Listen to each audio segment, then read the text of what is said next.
Y ya comenzó el recaudo de las personas naturales en el país, pero también queremos pasar revista a esos nuevos impuestos que fueron aprobados en el 2023, cuando estaba el ministro de Hacienda Ocampo, y que comenzarán a regir en el país a partir del mes de septiembre.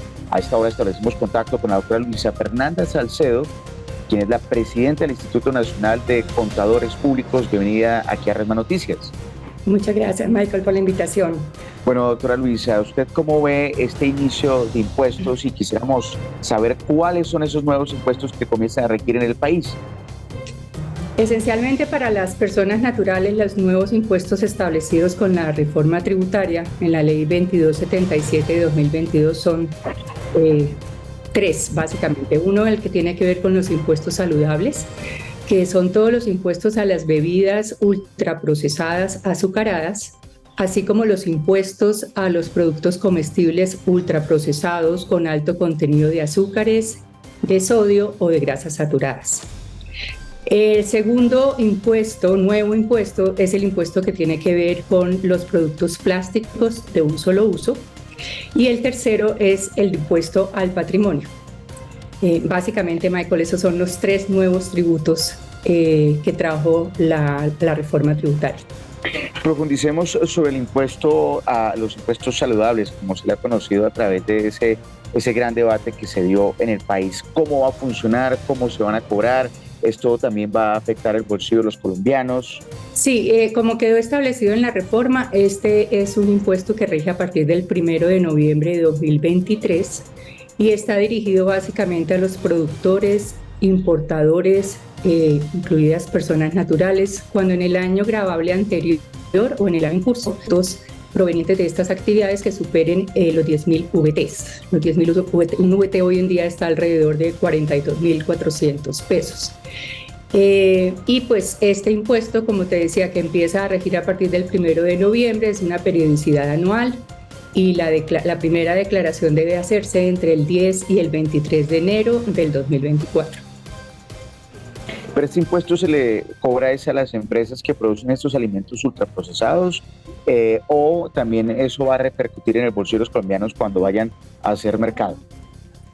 Pues como está establecido en la ley, los obligados a pagar este impuesto en primer lugar son los productores o importadores de estas bebidas y alimentos. Lo que pasa es que en una dinámica económica normalmente mayores costos para los productores o para los importadores podría traducirse en un incremento de costos para el consumidor final.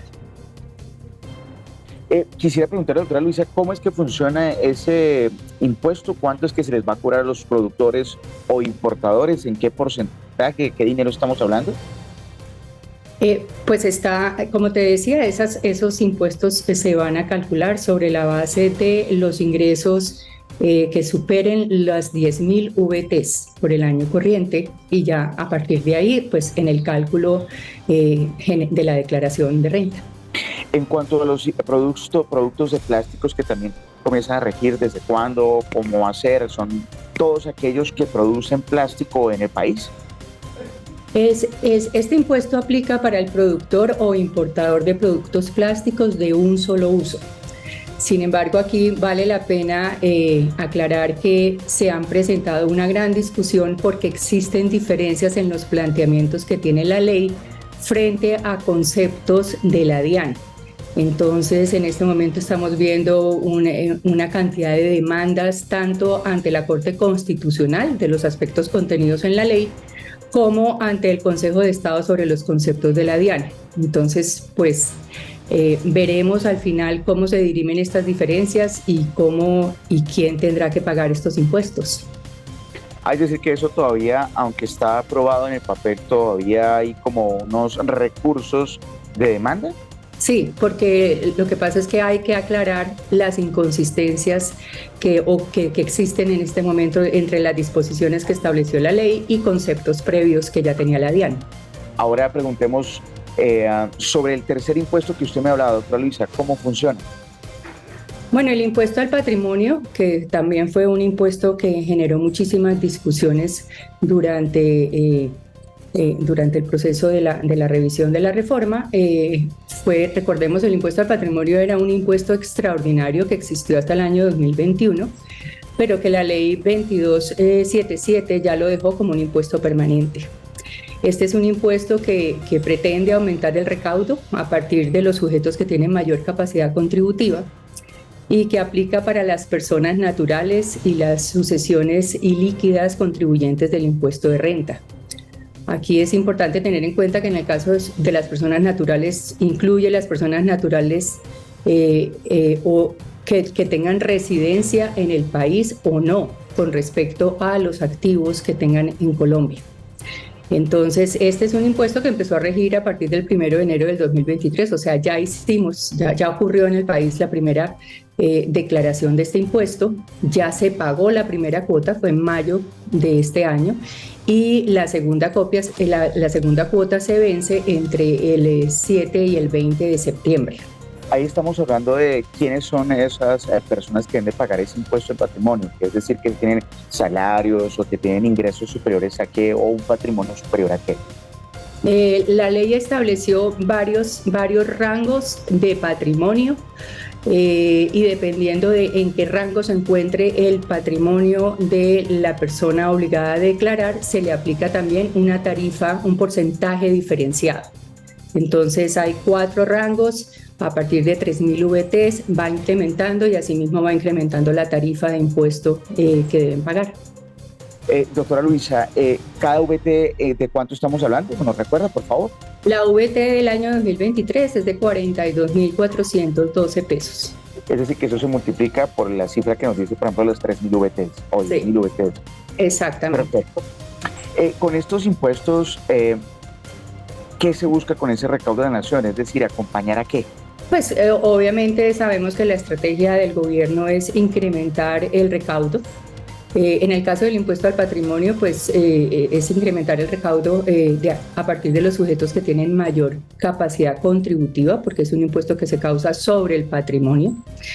En el caso del de los impuestos saludables, pues se pretende reducir el consumo de productos no saludables.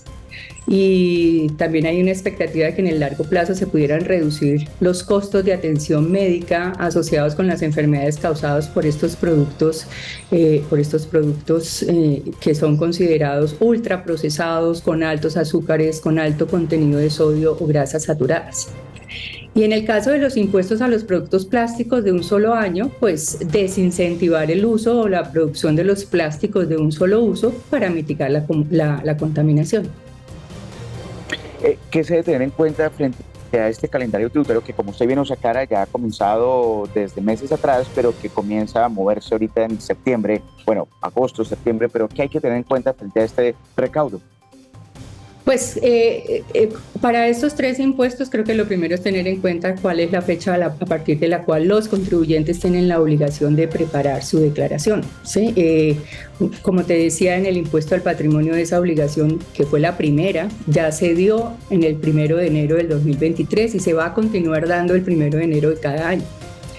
En el caso de los impuestos a los plásticos de un solo uso, también la fecha a partir de la cual surgía la obligación es el 1 de enero del 2023 y esa declaración de impuestos tiene una periodicidad anual y debe realizarse en los primeros días, en las 2 primeras, entre la segunda y la tercera semana de enero, como está el calendario actual. Sin embargo, eso va a depender, como te comentaba, de las demandas que se encuentran en curso. Y los impuestos saludables, la obligación se causa a partir del 1 de noviembre de 2023 y la declaración, que va a ser anual, se debe presentar entre el 10 y el 23 de enero del 2024. ¿Ya hemos ido mejorando en ese comportamiento de pagar los impuestos los colombianos o seguimos rajándonos en ese asunto?